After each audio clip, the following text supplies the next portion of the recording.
Can you please welcome to the stage the leader of the Social Democrats, Holly Cairns. Holly Cairns making her way to the podium. This is her first party conference since becoming leader of the Social Democrats in March last year, taking over from party founders Catherine Murphy and Roisin Shortall.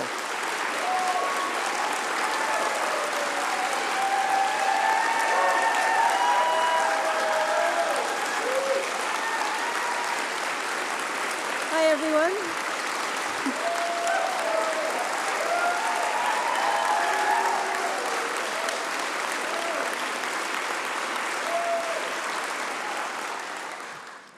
Hi everyone. I want to welcome you all here this evening to the Social Democrats Conference. I also want to welcome the people watching at home on their TV and to everyone tuning in on social media.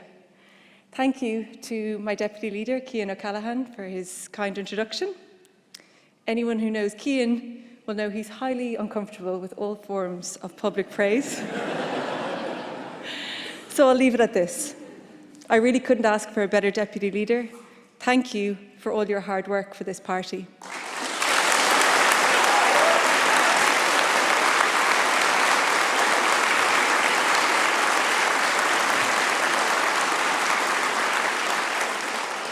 Conference, it is a huge honour and privilege to address you all for the first time as leader of the Social Democrats.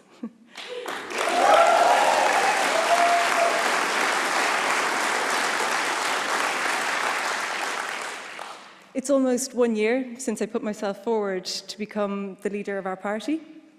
At the time, I predicted that it was going to be challenging, exhilarating and exhausting. 12 months and a lot of grey hairs later, I can confirm it has been all of those and more. But above all, it has been a huge privilege. When I became leader last March, I was well aware that I had my work cut out for me. I didn't just have one pair of shoes to fill, but two. Those of my friends and colleagues, Catherine Murphy and Roisin Shortall. It's not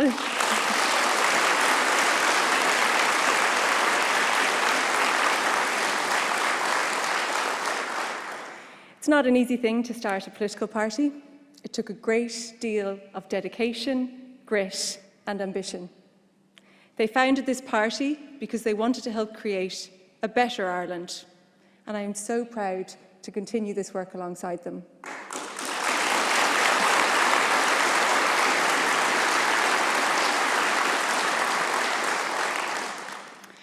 I live about 5 hours away from Leinster House, so I spend a lot of time in my car, a minimum of 10 hours a week. Gives me two things, a sore back and a lot of time to think. Lately, I've spent a lot of time reflecting on that idea of a better Ireland, and more specifically, I suppose, about the increasing number of people out there who have lost hope in the possibility of that, who feel the country is no longer working for them. I think this disillusionment comes down to a profound disconnect between where we are as a country and where we should be. A disconnect between a GDP per capita that makes us one of the richest countries in the world and 4,000 children growing up in emergency accommodation.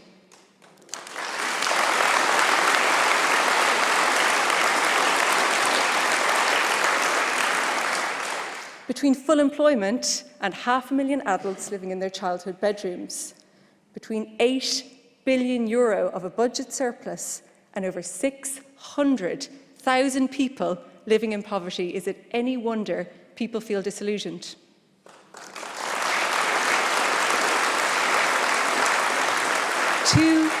Too many people are being left behind, and too many people can't see a way out that isn't via the departure lounges in Dublin, Cork or Shannon Airport.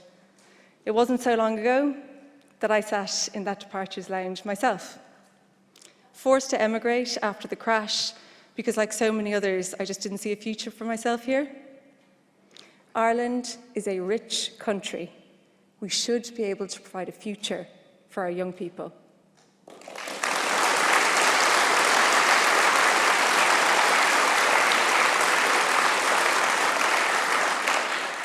Instead, we're stuck in a decades-old cycle of shoving generation after generation onto boats and planes to the UK, Australia, America and Canada because government after government after government have failed to provide even the basics, like a roof over people's heads and a quality health service that is fit for purpose.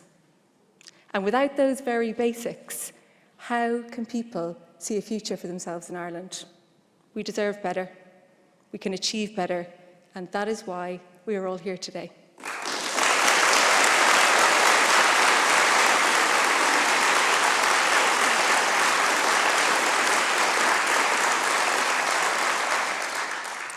The upcoming elections can't come soon enough because the tide is turning in Irish politics. I can feel it, I think we all can.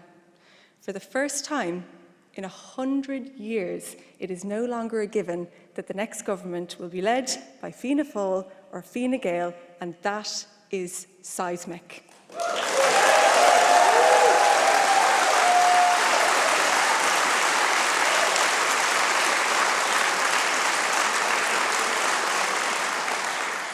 It means people are open to alternatives and they are considering all of their options.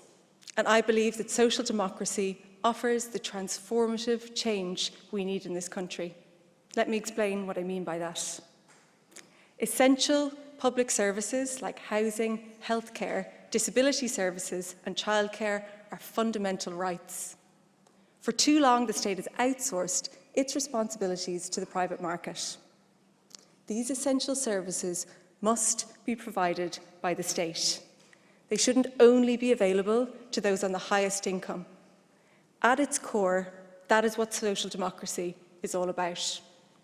Our vision for a better Ireland is based on strong principles of equality, sustainability and honesty. We will not compromise on these principles.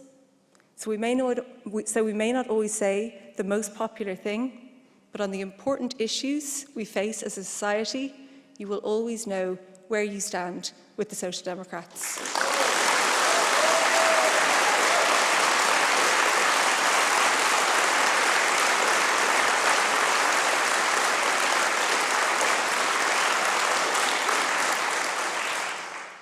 I am so aware that the people of Cork South West took a leap of faith when they voted for me. They voted for me even though on paper I didn't stand a chance. They voted for me even though commentators assumed it was a Fine Gael seat. They voted for me even after hearing this accent. And I believe they chose to do that because of what this party represents. People want to vote for a party they can trust, with strong core principles of honesty and transparency, because so many of us are sick and tired of the same old politics, of corruption, of scandals, of broken promises, and politicians speaking out of both sides of their mouths on every issue. There is no area where broken promises are more blatant than in housing. Since this government took office, house prices are up by 25%. Rents are up by €4,200 per year, and child homelessness has increased by 55%. Is it any wonder that people are losing hope? For those of you out there wondering if things will ever change, I want to assure you that they can. The wrong political decisions got us into this crisis, but the right ones can get us out.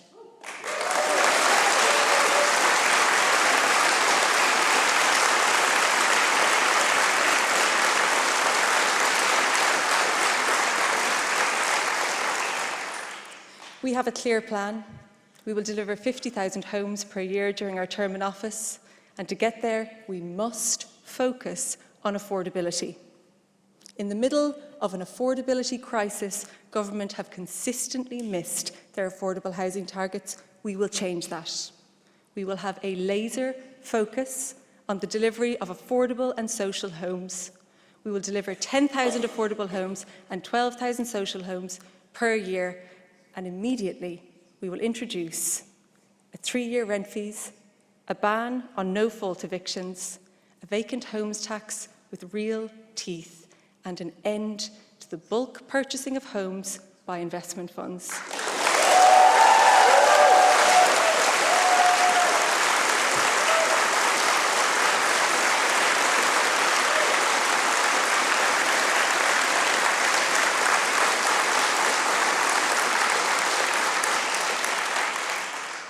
In Ireland, I think it feels like some kind of far-flung dream that you wouldn't have to spend €60 to visit your GP, that you wouldn't be met with a waiting list or be left on a trolley when you're sick.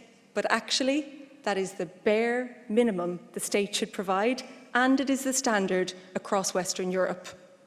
The most frustrating thing about the problems that plague our health service is that we have a plan to address them, laid out clearly, step by step. This plan to deliver universal healthcare, Sláintecare, was agreed in 2017 by every political party. It means healthcare that's free at the point of need. No GP fees and no fees for therapies and much shorter waiting lists.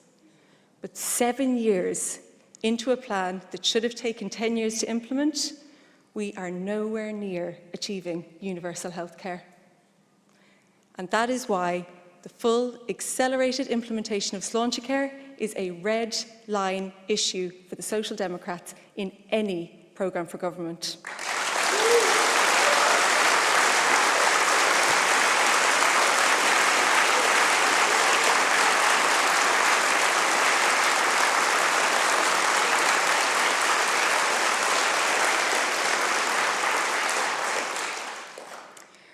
When I first got elected, I thought that even in opposition, I'd be able to do something to help people whose lives are being destroyed due to inadequate or completely non-existent disability services.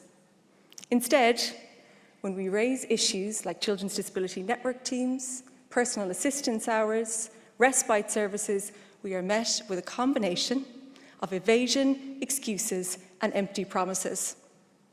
The reality is that so many disabled people are not just being failed, they are being actively harmed by the state. Government cannot claim to be committed to the Convention on the Rights of People with Disabilities while refusing to ratify the part which would mean those rights become a reality. And then they have the neck to run a €1.5 million ad campaign to promote these rights, the very rights they are blocking disabled people from exercising. I now know there is only one thing that will change the provision of disability services in this country, and that is a change in government.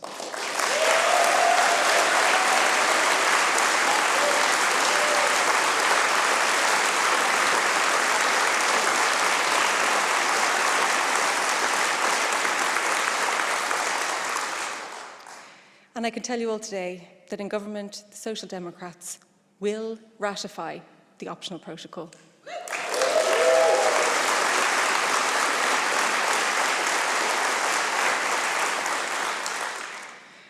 There is a tendency in Irish politics towards short-termism, and when governments only think in 5-year election cycles, long-term plans like climate action fall very far down the list of priorities. But we cannot afford to continue on this path of half measures, incomplete plans, and missed targets. Climate change is here, and it is causing devastation. We only need to look at the recent flooding in Middleton to get a glimpse of what the future holds. Doing nothing is not an option, and not doing enough isn't an option either. It is a betrayal of future generations. We need climate action that is ambitious enough to meet the scale of the enormous task, and it will not be easy. But we have the resources to do it right. That is why the Social Democrats want to see the budget surplus used to create a €6 billion climate transformation fund.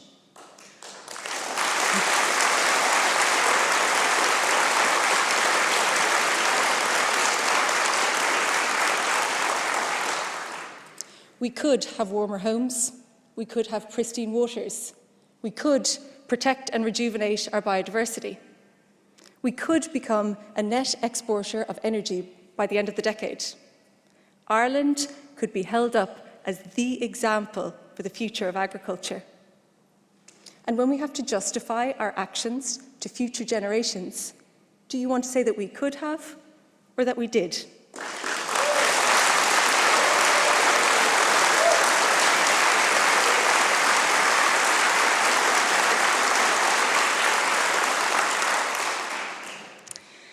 Last night, the Palestinian ambassador stood on the stage and delivered a powerful and emotional address to our conference.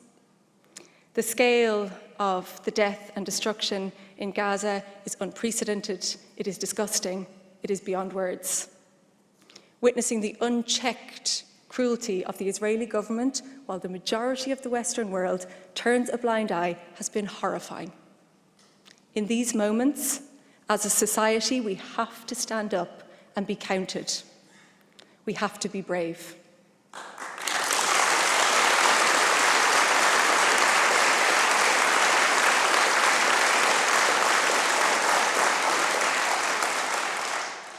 From candlelit vigils in small villages across the country to the tens of thousands of people taking to the streets of Dublin, the Irish people have sent a clear and unequivocal message of support for the Palestinian people.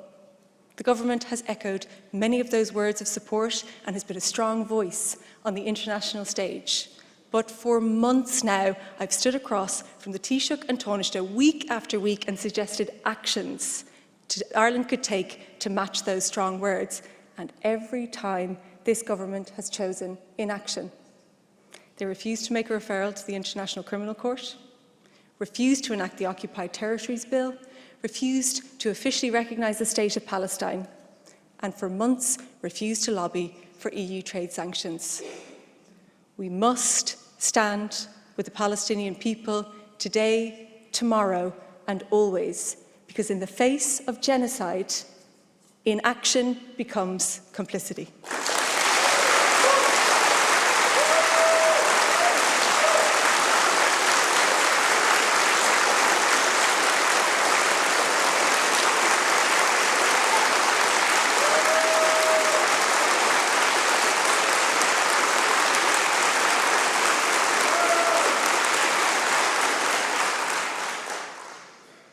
I mentioned earlier that I emigrated after the crash. I spent years abroad. My sister emigrated at the same time, and she still lives in New Zealand. My gorgeous nephew was born there recently. My family isn't unique. There isn't a family in Ireland that doesn't have some history of emigration. That's why Irish people have always been so welcoming. But there are a small number of loud voices who say we should not look outward as a nation. They say we need to isolate ourselves, close borders, and turn our back on people fleeing war, famine, and persecution. You've probably heard those voices shout that Ireland is full, that all of the problems we face in housing and health are the cause of a small number of vulnerable migrants.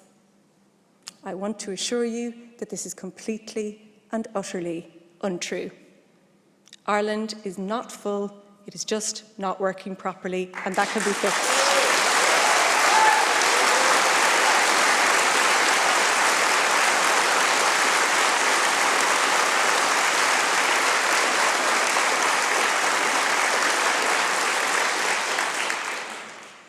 Because the problems that we face as a country are within our power to solve. We have the resources, we have the capacity, we just need the political will. We can deliver affordable housing, high-quality healthcare, and reach our climate targets. We can have a better work-life balance, strong unions, and gold-standard workers' rights. We can be a country where you can live a dignified life with a disability. We can do all of this and more. We just need the opportunity. And conference, that opportunity is fast approaching.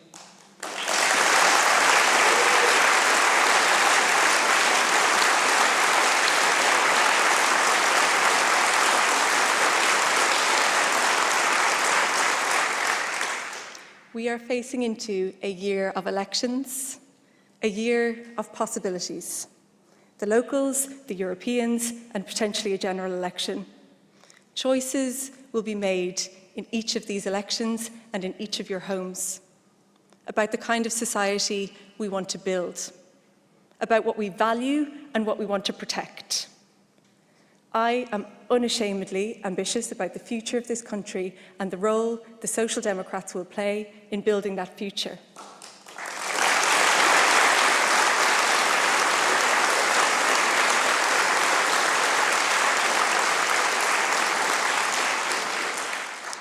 But I know that that ambition will only be realised if, as a party, we can offer a credible alternative.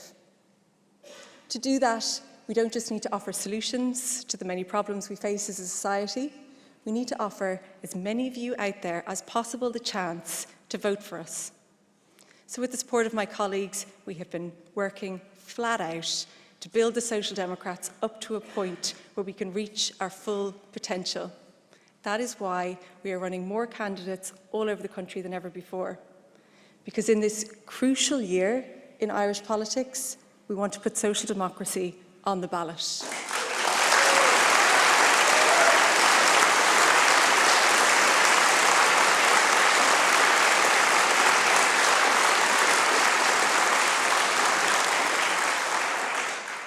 I want to say a huge, big thank you to all of our election candidates. Many of you are in this room today. Standing for election takes courage, determination, and the highest step count you've ever seen. I'm asking you to get out there into your communities, to knock on as many doors as you can and have as many open and honest conversations as you can, because take it from me, from somebody who won their first election by a single vote, every door knocked on, every conversation started, every voter registered can be the one that makes a difference.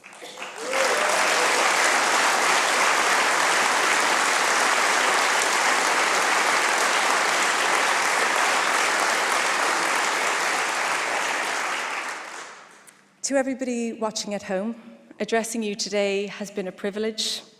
It's also an opportunity to talk to you directly, to ask you to give us a chance. If you're unsure of who to vote for or wondering if you'll vote at all, I'm asking you to vote for the Social Democrats. We won't engage in auction politics and promise the sun, moon and the stars, but we will be honest. We will work hard, and we are determined to never lose your trust. Now is the time to effect real and lasting change. We need to seize this opportunity. If you want change, please get out there and vote for it. Thank you. A